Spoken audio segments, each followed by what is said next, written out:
साथियों नमस्कार, मैं ग्राउंड जीरो से मनीष ऋषि और अभी हम लाइव हैं। मुद्दा है सारण यानी छपरा के अमनौर से पूर्व विधायक रहे शत्रुघ्न तिवारी उर्फ चोकर बाबा का। शत्रुघ्न तिवारी उर्फ चोकर बाबा 2015 में माननीय विधायक बने थे और 2020 के विधानसभा चुनाव में भारतीय जनता पार्टी से उनका टिकट कट चुका था।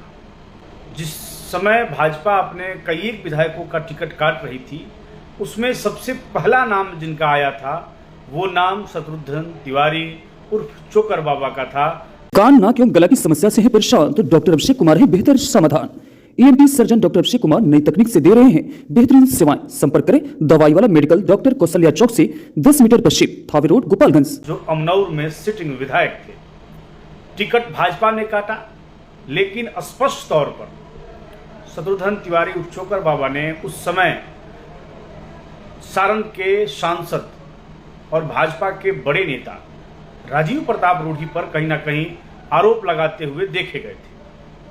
जब भाजपा ने उनका टिकट काटा, उसके बाद उन्हें यह बड़ा पीड़ादायक लगा और उसी के साथ संत स्वभाव के व्यक्ति, लंबी दाढ़ी, लंबे बाल, गेरुआ वस्त्र में हमेशा रहने वाले चोकर बाबा टिकट कटने के बाद अन्न का त्याग कर दिए कि हम आज से अन्न ग्रहण नहीं करेंगे।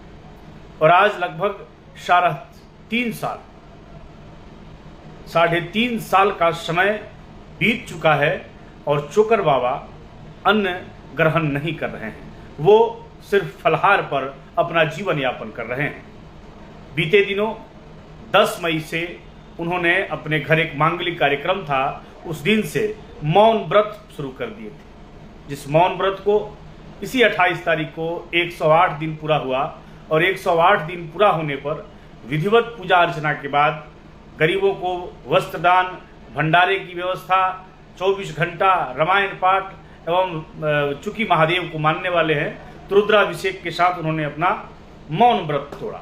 मौन व्रत तोड़ने के बाद क्या बम फोड़े बाबा, सारी बातें करेंगे हम लोग। आप लोग लाइव में जुड़ते आइए, पूरी बात करेंगे कि लोकसभा चुनाव को लेकर चोकर बाबा ने क्या कहा, विधानसभा चुनाव को लेकर चोकर बाबा ने क्या कहा, और पूरी कहानी हम लोग करेंगे। आप लोग अधिक से अधिक संख्या में जुड़ जाइए और इस चर्चा में आप इस चर्चा को कैसे देखते हैं, चोकर बाबा के बारे में आप क्या सोचते हैं, अमनौर क्षेत्र के बारे में क्या सोचते हैं, वहाँ के वर्तमान विधायक मंटू सिंह जो हैं, मंटू पटेल, उनके बारे में क्या सोचते हैं, आप अपनी प्रतिक्रिया भी कमेंट बॉक्स में देते जाएं।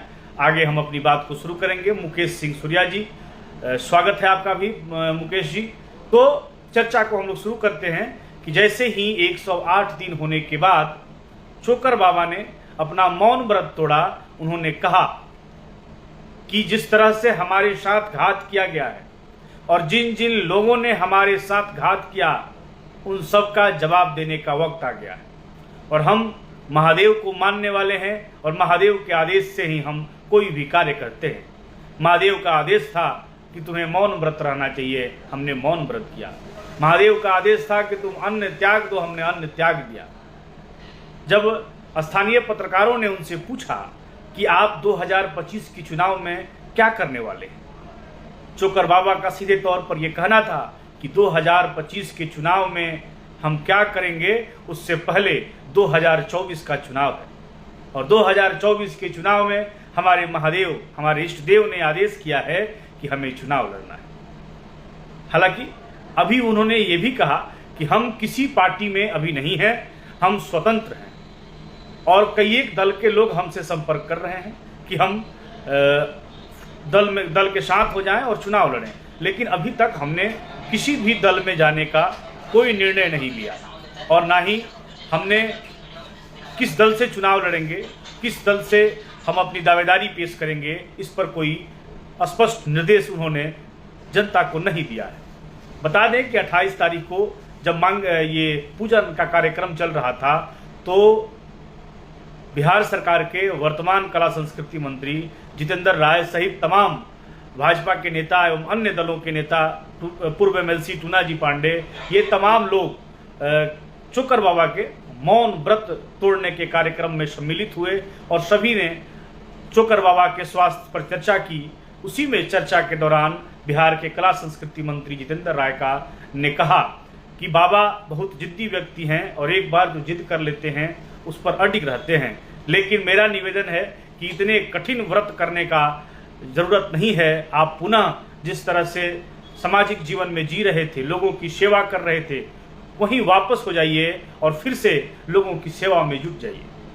बता दें कि जो जन सुराज यात्रा जो चल रहा है प्रशांत किशोर जो जन सुराज यात्रा पर घूम रहे हैं, प्रशांत किशोर अपनी यात्रा के दरमियान चोकर बाबा से भी मिले थे और चोकर बाबा ने एक पोस्ट किया था जिसमें उन्होंने लिखा था कि एक स्वच्छ राजनीतिक चर्चा हुई। तो लोगों का ये भी मानना है कि लोकसभा चुनाव अगर चोकर बाबा लड़ते हैं तो किस दल से लड़ेंगे, किस दल के साथ लड़ेंगे या निर्दलीय लड़ेंगे, क्या स्थिति होगी, ये समय के गर्भ में है। लेकिन कयासों का बाजार गर्म है। कहीं लोग महागठबंधन के उम्मीदवार के रूप में बात कर रहे हैं तो कहीं जनस्वराज समर्थित उम्मीदवार के रूप में बात कर रहे हैं।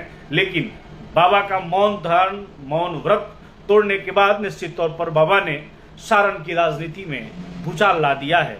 सारण की राजनीति में गर्माहट देखी जा रही है।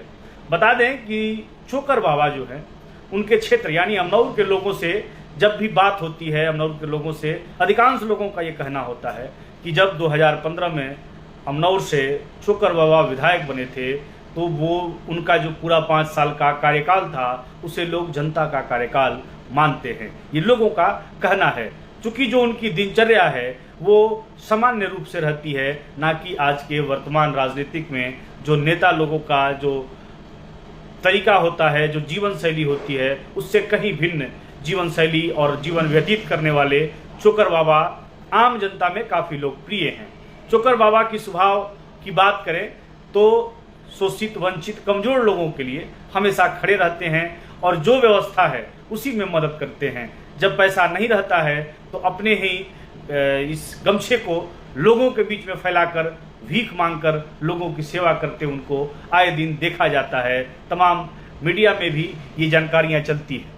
राजीव रंजन पांडे जी, स्वागत है आपका भी।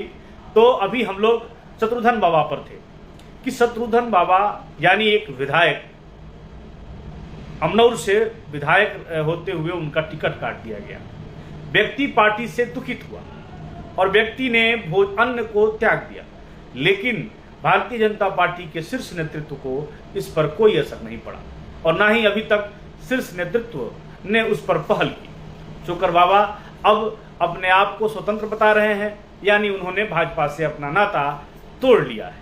किस दल में जाएंगे ये समय के गर्भ में है। और बाबा ने ये भी कहा कि अगले श्रावण में यानी 2024 में जब लोकसभा का चुनाव होना है तो 2024 के लोकसभा चुनाव में जो श्रावण मास आएगा उसमें वो 11 दिनों तक, श्रावण में 11 दिन तक निर्जला व्रत करेंगे। ओम प्रकाश यादव जय हो लिख रहे हैं। तो आप सभी भी जुड़ें और आप लोग भी बताएं कि आप चोकर बाबा के बारे में क्या सोचते हैं और वर्तमान समय की राजनीतिक व्यवस्था में इस तरह के लोगों का मिलना कहीं ना कहीं संभव नहीं लगता है, जो लोग इस तरह से सन्यासी जीवन व्यतीत करते हों और जनता के लिए समर्पित रहते हों। ये हम नहीं कह रहे हैं, ये वहाँ के स्थानीय लोगों का कहना है।